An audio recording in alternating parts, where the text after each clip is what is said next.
इसमें इसमें एक अहम चीज़ ऐड, आज ही मुझे इस वक्त ही एक मैसेज मौसूल हुआ है दोस्त का।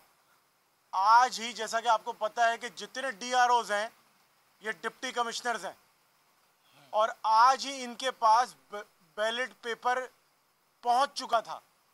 और अब 1 महीना इलेक्शन जो डिले हो रहा है, ये बैलेट पेपर 1 महीना इनके पास मौजूद रहेगा।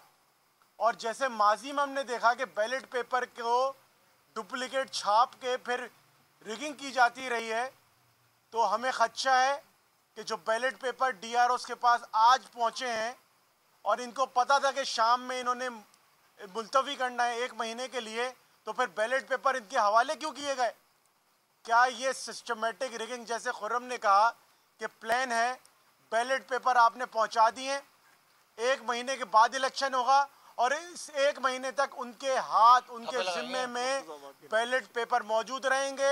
ये उसकी कॉपियां करा के अपनी जो जमात है इनकी, पीपल्स पार्टी और MKM, इनके हवाले करेंगे और इलेक्शन को भरपूर तरीके से रिगिंग करेंगे। सब्सक्राइब करें और बेल दबाएं ताकि कोई खबर रह न जाए।